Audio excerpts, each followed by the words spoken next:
हरीजी महाराज विद्यार्थ्यांच्या समस्या जाणून घेऊन शिक्षकांशी चर्चा करून महामंडलेश्वर जनार्दन हरीजी महाराज यांनी प्रत्यक्ष शाळेला भेट दिली व पाहणी केली। आपण महामंडलेश्वर जनार्दन हरीजी महाराज यांची पण प्रतिक्रिया जाणून घेऊ।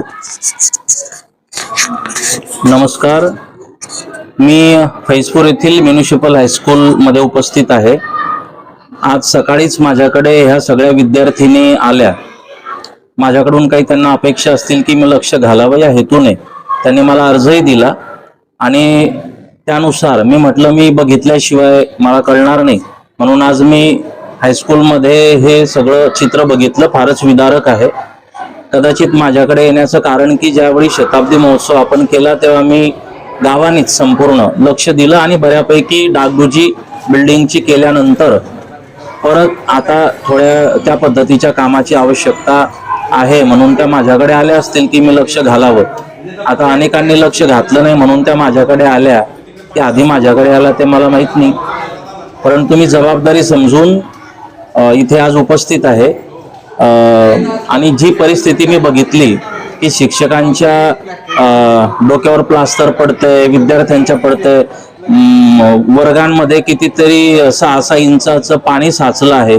ते पाणी भिंतीतून येतंय, स्लॅबमधून येतंय, खालच्या वर्गात पाणी जातंय। एका क्लासरूम मध्ये 2-2 वर्ग शिकवायला लागताय। आज एवढं वैभव आपल्या गावाचं आहे, म्युनिसिपल हायस्कूल फैजपूर एवढं नाव आहे आणि कशामुळे या विद्यालयाकडे हायस्कूलकडे दुर्लक्ष केलं जातंय हे मला कळत नाही। माझी नम्र विनंती आहे, मी आताच प्रांत साहेब काकडे साहेबांशी बोललो, ते पण 1-2 दिवसात सीओना घेऊन इथे व्हिजिट करतायत। पहिलं तर इथे नगरपालिकेला पूर्ण वेळ सीओ अपेक्षित आहेत आणि यासाठी गाव कशामुळे शांत बसू नये, मागणी का करत नाही मला कळत नाही। पूर्ण वेळ सीओ एवढ्या मोठ्या शहरासाठी असले पाहिजे। तात्काळ या गोष्टीकडे लक्ष सर्वांनी दिलं पाहिजे। फारच विदारक परिस्थिती आहे। या ठिकाणी 10वी-12वीची परीक्षा असते, त्या 10वी-12वी परीक्षेच्या वेळी जर काही हादसा झाला तर याची जबाबदारी कोण, याची जबाबदार कोण राहणार? ही पद्धतच झाली, हादसा होऊ द्यायचा आणि मग शोक व्यक्त करायचा, श्रद्धांजली करायची आणि मग सगळ्यांनी प्रतिक्रिया द्यायच्या वगैरे वगैरे आणि मग अनुदान घोषित करायचं। एका जीवाची किंमत 5 लाख रुपये लावायची। ही पद्धत झाल्यासारखं, एक नियम झाल्यासारखं सध्या सुरू आहे। मी दुःखी आहे हे सगळं चित्र बघून की एवढं मोठं वैभव आपली मुली या ठिकाणी शिक्षण घेत आहेत। शैक्षणिक संस्थेसाठी पहिल्यांदा खर्च केले पाहिजे, पहिल्यांदा त्यासाठी काहीतरी अनुदान सरकारने दिलं पाहिजे। यासाठी सरकारने लक्ष द्यावं, प्रांत साहेबांनी स्वतः जातीने या ठिकाणी लक्ष द्यावं अशी मी त्यांना विनंती करतो नगरपालिकेने, आणि लवकरात लवकर या संदर्भात काय करता येईल अशी कार्यवाही सरकारने करावी। प्रॅक्टिकल होत नाही, प्रॅक्टिकल एवढं महाग सामान कोणत्या स्कूलमध्ये नाही। प्रॅक्टिकलच्या रूम मध्ये त्या ठिकाणी एवढं महाग सामान आहे, ते खराब होत आहे, बेंच खराब होत आहेत, टेबल खराब होत आहेत, खिडक्या खराब होत आहेत। मग आता पूर्ण याचा सत्यानाश व्हायची वाट प्रशासन बघतंय की काय असा प्रश्न निर्माण होतो।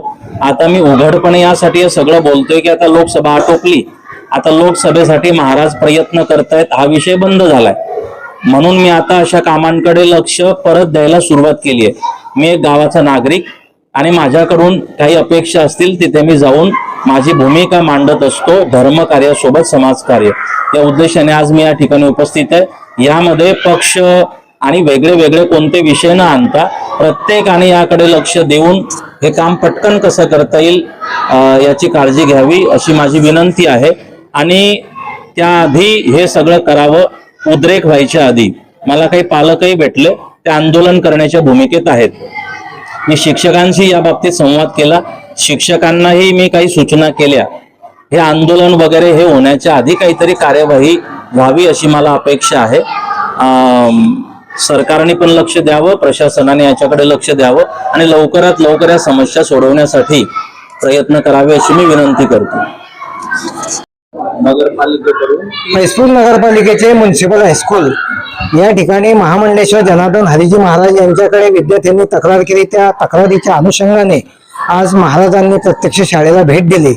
या शाळेची एवढी दयनीय अवस्था आहे की इथे 5वी ते 12वी पर्यंतचं शिक्षण घेणारे विद्यार्थी आहे, मात्र शिक्षण घेताना विद्यार्थ्यांचा जीव धोक्यात आहे। वरच्या स्लॅबचे प्लॅस्टर पडत आहे, शिक्षक शिकवायला नाहीये, विषय शिक्षक नाहीये, इंग्रजीचे शिक्षक नाहीये, अनेक समस्या आहे. या संदर्भात विद्यार्थ्यांशीच आपण जाणून घेऊ की या शाळेमध्ये तुम्हाला काय काय समस्या येतात. आम्हाला इथे इंग्रजी विषयाला विषय शिक्षक नाही व बायोलॉजी विषयाला सुद्धा विषय शिक्षक नाही.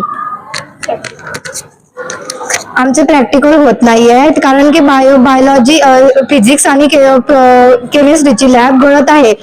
जोरदार पावसामुळे त्या लॅबमध्ये पाणी साचतं आणि तिथे आम्हाला उभं राहायला सुद्धा जागा नसते. तिथलं सगळं सामान खराब होऊन गेलेलं आहे. तेव्हा आम्हाला वर्गात केमिस्ट्रीचे सर शिकवत होते तेव्हा अचानक वरचं क्रिस्टल सरांच्या बाजूला एकदम पडून आलं, पायाजवळ पडून आलं. शाळेच्या आवारात एकदम पाणी साचते.